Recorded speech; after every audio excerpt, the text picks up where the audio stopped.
요즘 발 건강에 관심 가지시는 분들 참 많은 것 같습니다. 다양한 기능성 신발과 발 건강 보조용품까지 등장하고 있고 발 관련 미용 시장도 날로 성장하고 있는데요. 그럼에도 불구하고 발 통증으로 고생하는 분들도 많을 겁니다. 그래서 오늘은 발에서 발생하는 통증에 대해서 알아보도록 하겠습니다. 이 자리에는 정형외과 전문의 강동병원 신홍규 부원장님 함께 하셨습니다.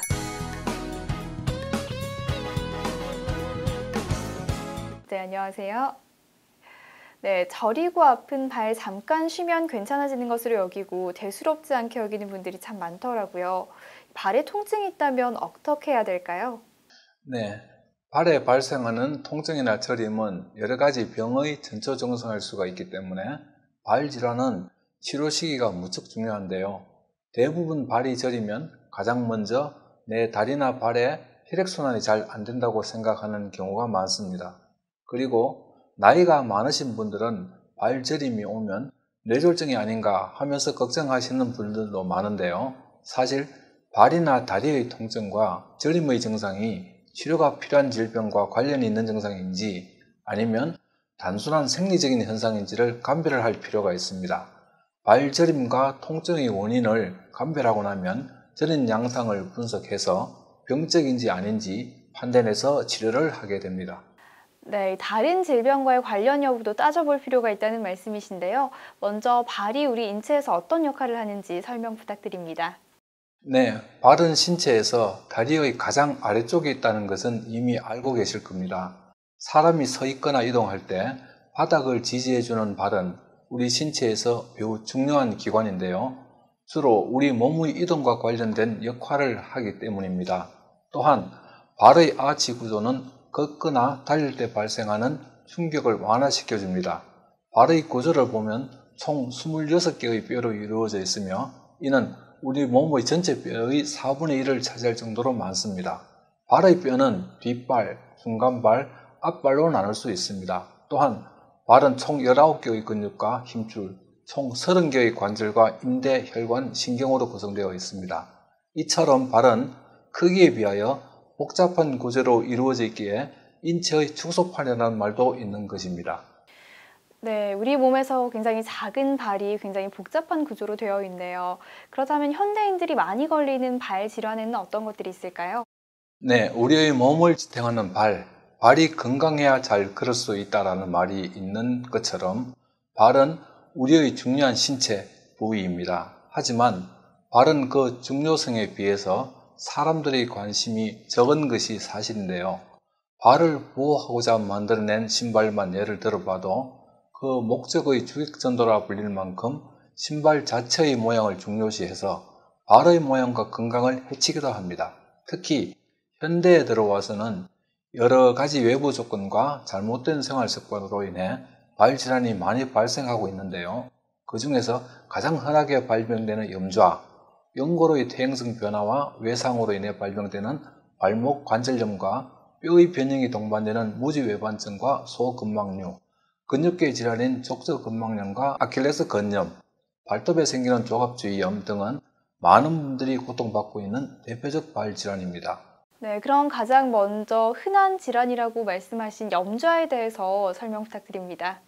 네, 앞서 말씀드린 인대의 역할은 관절을 안정화하고 단단하게 하고 관절을 정렬하여 유지함으로써 관절의 움직임을 정상 범위 내에서만 움직이도록 제한합니다. 이런 역할을 하는 인대가 사고나 외상 등에 의해 손상된 것을 염좌라고 합니다. 통상 삐었다라고 말하는 경우입니다. 염좌가 생기면 인대가 찢어지거나 늘어나 관절을 유지하는 역할을 할 수 없게 됩니다.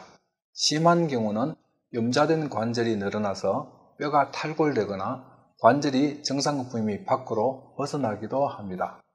염좌의 3단계를 살펴보면 1단계는 인대가 미세하게만 찢어진 상태로 비록 작은 손상이 인대를 찢었지만 이는 관절의 안정성에 영향을 미칠 정도는 아닙니다. 2단계는 손상된 인대가 부분적으로 찢어져 관절의 안정성이 경도 혹은 중등도로 망가진 상태입니다. 3단계는 인대가 완전히 찢어지거나 파열되어 관절의 안정성을 잃어버린 상태입니다. 아무래도 신체에서 가장 하중을 많이 받고 자주 사용하는 부위가 발이다 보니 다른 관절 부위에 비해서 염자가 발생한 경우가 많다고 볼 수 있습니다. 네, 이 삐었다는 걸 가볍게 생각해서는 안 될 것 같은데요. 증상은 구체적으로 어떻습니까? 네, 우선 심한 통증이 쭉 동반하게 됩니다. 관절이 염자될 경우 정상적으로 관절을 유지할 수 없게 됩니다. 심하면 염자된 관절이 늘어나서 뼈가 탈골되거나 관절이 정상 범위 내에서 벗어나기도 합니다. 그리고 손상된 관절에 동통과 부종을 유발합니다. 중등도 혹은 심한 염자의 경우 관절의 모양의 변화와 관절 기능의 변화를 가지고 올 수 있습니다. 이러한 기능의 변화에는 관절이 불안정한 느낌이나 불편한 느낌, 관절이 너무 헐거워진 느낌, 뼈가 제 위치에 있지 않은 느낌, 관절이 정상 움직임을 벗어난 느낌이 듭니다. 그렇다면 치료는 어떻게 하시는지 궁금합니다. 부상 직후에는 붓기를 낮추기 위하여 얼음찜질을 하며 염자된 부위의 스트레스를 일시적으로 줄여주기 위해 목발이나 붕대를 사용하여 관절을 쉬게 합니다. 또한 비스테로이드성 소염 진통제를 복용하도록 처방합니다. 시간이 경과하여 관절의 통증이 점차 줄어들면 필요에 따라 온찜질을 시행하여 관절 주변의 혈류를 원활하게 하면서 근육을 강화하기 위해서 재활 운동을 합니다. 근육이 강화되면 관절은 안정화되고 다시 손상될 확률이 낮아지게 됩니다. 인대가 완전히 찢어지거나 파열된 3단계 염자의 경우 어떤 인대가 손상되었는지에 따라서 치료법이 달라집니다. 손상된 인대를 수술적인 방법으로 재건하기도 하고 자가이식이나 동종이식으로 손상된 인대를 대체하는 수술을 하기도 합니다. 또한 일시적으로 부목 고정이나 보조기를 착용하기도 합니다. 네, 그렇다면 평소 일상생활에서 염좌를 예방하는 데 도움이 될 만한 것들이 있다면 좀 알려주시죠. 염자를 예방하기 위해서는 평소에 사고와 손상을 피하는 것이 가장 중요하겠습니다. 일상생활에서 주의할 점들을 살펴보면 운동 전에 몸을 따뜻하게 하고 스트레칭을 철저히 합니다. 또한 평소에 관절 주변의 근육을 강화하는 가벼운 운동을 합니다. 이때 운동 시간의 강도는 순차적으로 늘려나가기 바랍니다. 스포츠 활동을 할 때는 운동 종목과 다리에 잘 맞는 편한 신발을 착용하도록 합니다. 또한 부상의 위험이 있는 스포츠는 반드시 보호장구를 착용합니다. 네, 지금까지 염좌에 대해서 들어봤는데요. 이번에는 종무지 외반증에 대해서 알아볼까 합니다. 이 종무지 외반증은 어떤 질환인가요? 좀 생소한 질환명일 겁니다. 종무지 외반증은 엄지발가락의 제1중족 발가락 관절을 기준으로 엄지발가락 쪽의 뼈가 바깥쪽으로 치우치고 발 뒤꿈치 쪽의 뼈는 반대로 안쪽으로 치우치는 변형을 말하는데요. 가장 흔한 증상은 제1중족 발가락 관절 안쪽의 돌출 부위의 통증이 생기는 것입니다. 이 부위가 신발에 자극을 받아 두꺼워지고 염증이 생겨 통증이 발생합니다. 오랜 기간 방치하는 경우 둘째 발가락까지 영향을 미쳐서 변형뿐 아니라 둘째 발가락의 통증을 유발하고 반복된 마찰로 인해 굳은 살이 만들어지는 경우도 있습니다. 심한 경우에는 두 번째 발가락이 엄지발가락과 겹쳐지거나 관절이 탈구되기도 하는데요. 새끼발가락 쪽에도 관절이 돌출되는 변형이 생기기도 합니다. 또한 방사선 사진에서 엄지발가락에 관절염이 진행되어 오는 분도 있습니다.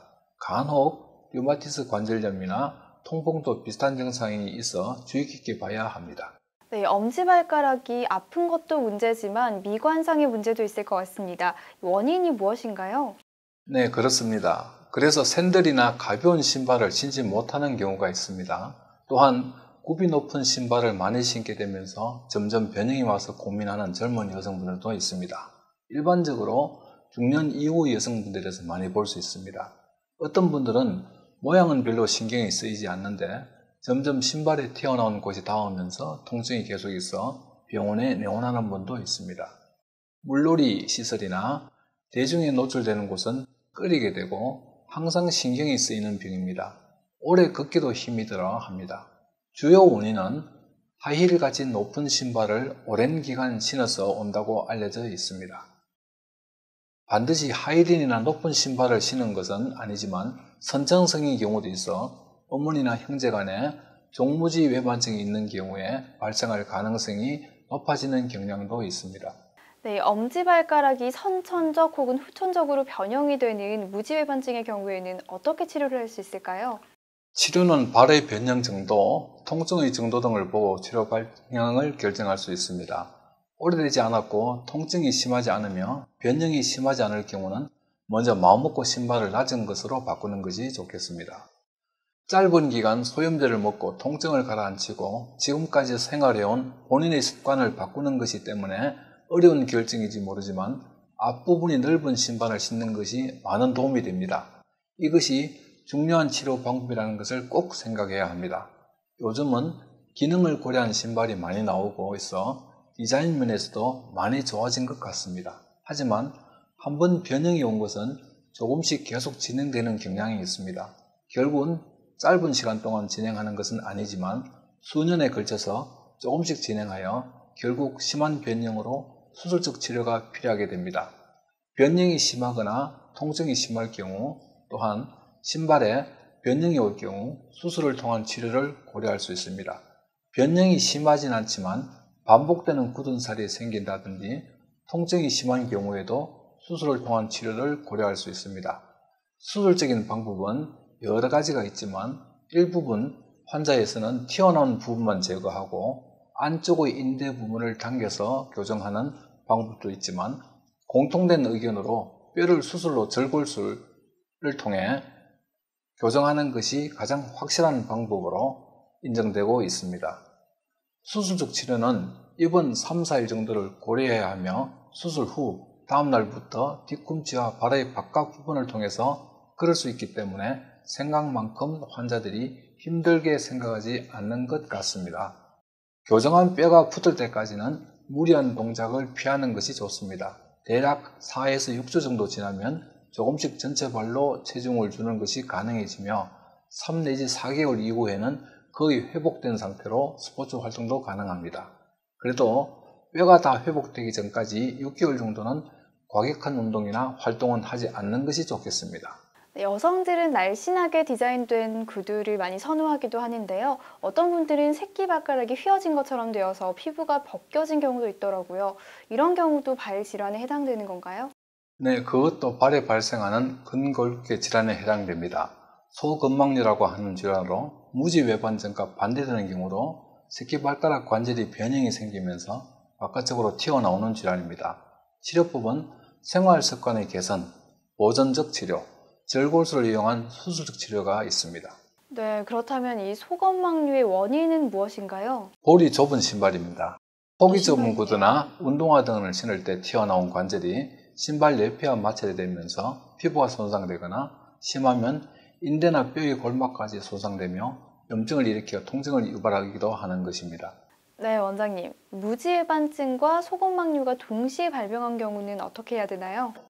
변형된 증상이 심하지 않은 초기에는 여유 있는 사이즈의 신발을 신어주고 발을 따뜻한 물로 마사지하는 것으로 증상이 완화될 수 있습니다. 하지만 지속적인 만찰로 염증이 생기거나 굳은 살 또는 튀는 등이 생길 정도라면 수술을 고려할 수 있습니다. 수술은 튀어나온 뼈를 부분 제거하거나 절골하여 뼈의 모양을 바로 잡아주는 방법이 있습니다. 네, 발에 생기는 근골격계 질환에 대해서 알아보고 있는데요. 여기서 잠시 올바른 건강 상식에 대해서 처방 받아보겠습니다.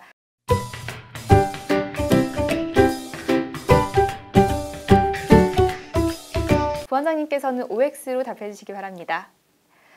네, 먼저 무지외반증이나 소검막류는 교정기로 완치가 가능하다. O냐 X냐? 하나, 둘, 셋. 빨리 드셨네요, 굉장히. 왜 그런 거예요? 일반적으로 보조기로서는 일시적인 증상 완화는 생길 수 있으나 근본적인 원인 제거가 안 되기 때문에 우선은 가벼운 정도의 통증 완화는 생길 수 있습니다. 하지만 근본적인 치료를 위해서는 병원에서 수술적인 치료가 필요한 경우가 많습니다. 교정기는 일시적인 거네요. 그런데 교정기로 치료가 되는 사람도 있을 것 같습니다. 그런 거는 아주 초기에 경도의 경우에는 그것을 꾸준히 해줌으로써 효과를 보는 경우도 있을 수는 있습니다. 하지만 대부분이 새로 재발생하게 됩니다. 그렇군요. 네. 그리고 다음으로는 관절을 보호하는 관절밴드는 필요 시에만 착용해야 한다. O냐 X냐? 하나, 둘, 셋. 예, 맞습니다. 맞습니다. 그 이유는 밴드라는 것은 관절 주위를 보호해주는 역할을 하는 거기 때문에 일시적으로 손상된 관절을 보호해주는 역할을 할 수밖에 없습니다. 그런데 그걸 계속 하게 되면은 관절 자체가 약하게 됩니다. 주위의 근육이나 인대가 게을러지는 거죠. 그렇기 때문에 아주 필요한 경우에 내가 불편한 점이 있어도 활동을 해야 된다 할 때는 일시를 해주고 그 활동이 끝나면은 바로 풀어주는 게 좋은 겁니다. 그렇기 때문에 필요하지만은 적당히 써줘야 하는 겁니다.